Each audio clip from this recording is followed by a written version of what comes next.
இந்த சூப் ஒரு கிளாஸ் நீங்கள் எடுத்துக்கிட்டா போதும். எலும்பு வளர்ச்சிக்கு தேவையான அத்தனை சத்துக்களும் ஒரே நேரத்தில் உங்களுக்கு கிடைச்சிரும்.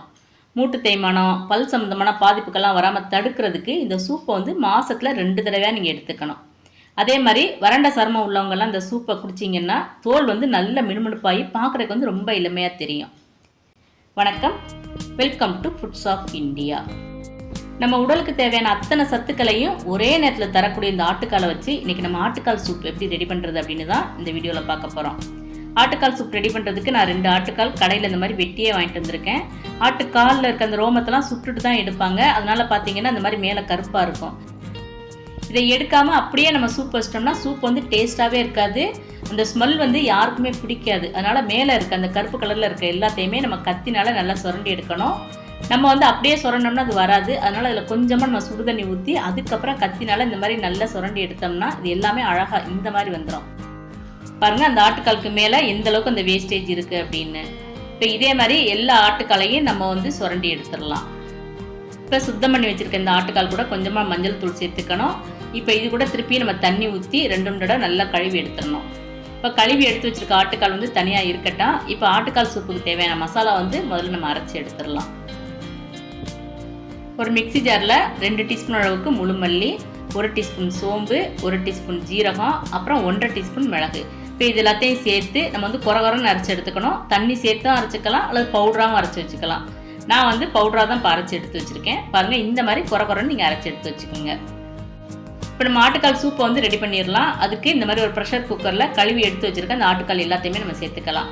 2 ஆட்டுக்கால் அப்படிங்கிறது குறைஞ்சது 6 பேர்லேருந்து 8 பேர் வரைக்கும் அந்த சூப் குடிக்கிறதுக்கு சரியாக இருக்கும். நீங்கள் அதுக்கு தகுந்த மாதிரி தண்ணி சேர்த்துக்குங்க. நம்ம சேர்க்குற தண்ணி அதே அளவு இருக்காது. ஏன்னா அது நல்லா வெந்து வரும்போது தண்ணி அளவு வந்து கொஞ்சம் குறையும். அதனால் நீங்கள் பார்த்து கொஞ்சம் அதிகமாகவே தண்ணி சேர்த்துக்கலாம். இது கூட 10 சின்ன வெங்காயத்தை இந்த மாதிரி நீல வாக்கில் பொடியாக நறுக்கி சேர்த்துக்கலாம்.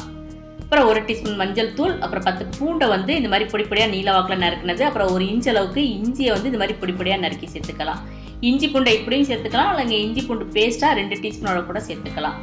அப்புறம் பச்சை மிளகாய் 2 நீல வாக்கில் நறுக்குனது, கறிவேப்பிலை, அப்புறம் பொடியாக நறுக்குன தக்காளி 1, நம்ம அரைச்சி வச்சுருக்க இந்த மசாலா பொடி, அப்புறம் 1/2 டீஸ்பூன் அளவுக்கு கரம் மசாலா, இந்த சூப்புக்கு தேவையான உப்பு, அப்புறம் பொடியாக நறுக்குன கொத்தமல்லி தழை. இப்போ இது எல்லாத்தையும் மொத்தமாக சேர்த்து நல்லா இந்த மாதிரி கலந்து விட்டுறணும்.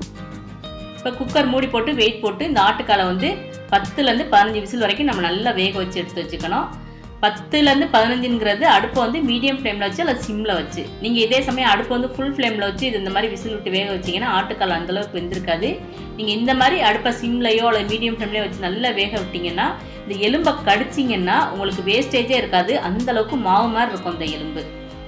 நம்ம குக்கரில் 3/4 பாகம் அளவுக்கு தண்ணி சேர்த்துருந்தா பாருங்கள், தண்ணியெல்லாம் நல்லா வற்றி எந்த அளவுக்கு குறைஞ்சிருக்குன்னு. அந்தளவுக்கு நம்மளோட ஆட்டுக்கால் வந்து நல்லா வெந்து நல்லா மாவாக இருக்குது. இப்போ இதுக்கு வந்து ஒரு தாளிப்பு கொடுத்தோம்னா இன்னும் கொஞ்சம் நல்லா வாசமாக இருக்கும். நான் அதுக்காக ஒரு கடாயில் வந்து 2 டீஸ்பூன் அளவுக்கு நல்லெண்ணெய் சேர்த்து 1/2 டீஸ்பூன் சோம்பு சேர்த்துருக்கேன். இப்போ இது கூட ஒரு சிறு துண்டு பட்டை, கொஞ்சமாக கறிவேப்பிலை சேர்த்துருக்கேன். இப்போ சோம்பு நல்லா இந்த மாதிரி பொரிஞ்சு வந்ததுக்கப்புறம் இப்போ இதை வந்து நம்ம ஆட்டுக்கால் சூப்பில் வந்து சேர்த்து திருப்பி இதை வந்து நல்லா நம்ம கொதிக்க விட்டுக்கணும். உங்களுக்கு ஆட்டுக்கால் சூப் வந்து அதிகமாக தேவைப்பட்டாங்கன்னா இந்த டைம் வந்து நீங்கள் தேவையான அளவு தண்ணி சேர்த்து அதுக்கு தேவையான அளவு உப்பும் சேர்த்து நல்லா கொதிக்க விட்டுக்கணும். இப்போ நம்ம அடுப்பை ஆஃப் பண்ணிடலாம். இப்போ கடைசியாக நான் இது கூட கொஞ்சமாக பொடி பண்ண மிளகுத்தூள், பொடியாக நறுக்குன கொத்தமல்லி தழை சேர்த்து விட்டுக்கிறேன். அவ்வளோதாங்க. இப்போ நம்மளோட ஆட்டுக்கால் சூப்பு சுட சுட சூப்பராக ரெடி ஆயிடுச்சு. ரொம்ப உடம்பு சரியில்லாமல் போய் உடம்புல இருக்க சத்துக்கள்லாம் போய் இப்போ நல்லா தெம்பாக வரணும் அப்படின்னு நீங்கள் நினச்சிங்கன்னா இந்த ஆட்டுக்கால் சூப்பை வந்து நீங்கள் எடுத்துக்கலாம். அதே மாதிரி மூட்டு வலி வராமல் தடுக்கிறதுக்கும், அந்த மூட்டு தேய்மானத்தினால கஷ்டப்படுறவங்க, அப்புறம் உடல் அசதியாக இருக்குன்னு நினைக்கிறவங்க எல்லாருமே இந்த ஆட்டுக்கால் சூப் வந்து அடிக்கடி எடுத்துக்கலாம். ரொம்ப ட்ரை ஸ்கின் இருக்கவங்கலாம் பார்த்தீங்கன்னா பார்க்குறதுக்கு வந்து ரொம்ப முதுமையாக தெரிவாங்க. அந்த மாதிரி இருக்கவங்க இந்த ஆட்டுக்கால் சூப் அடிக்கடி எடுத்துக்கிட்டிங்கன்னா உங்களோட தோல் வந்து நல்ல மினுமினுப்பாய் பார்க்குறதுக்கு வந்து ரொம்ப இளமையாக தெரிவிங்க. அதே மாதிரி உடல் எடையை குறைக்கணும்னு நினைக்கிறவங்க இந்த ஆட்டுக்கால் சூப் எடுத்திங்கன்னா ஒரு நல்ல ஃபில்லிங்காக இருக்கும். அதனால் நீங்கள் எடுத்துக்கிற உணவோட அளவு வந்து தாராளமாக குறைய ஆரம்பிக்கும். உடல் எடையும் தானாக குறைய ஆரம்பிச்சிடும். நான்வெஜ் சாப்பிடாதவங்க இதே சத்துக்களை உள்ளடக்கிய வெஜ் ஆட்டுக்கால் சூப் எடுத்துக்கலாம். வெஜ் ஆட்டுக்கால் சூப் எப்படி ரெடி பண்ணுறது அப்படின்னு நம்மளோட சேனலில் நம்ம ஏற்கனவே வீடியோ அப்லோட் பண்ணியிருக்கோம். அந்த வீடியோட லிங்க் வந்து கீழே டிஸ்கிரிப்ஷனில் இருக்குது. நான்வெஜ் சாப்பிட்றவங்க இந்த மெத்தடில் ஆட்டுக்கால் சூப் செஞ்சு இன்றைக்கே சாப்பிட்டு பாருங்கள். இந்த வீடியோ உங்களுக்கு பிடிச்சிருந்ததுன்னா லைக் பண்ணுங்கள், ஷேர் பண்ணுங்கள். மறக்காமல் ஃபுட்ஸ் ஆஃப் இந்தியா சேனலை சப்ஸ்கிரைப் பண்ணுங்கள். தேங்க்ஸ் ஃபார் வாட்சிங்.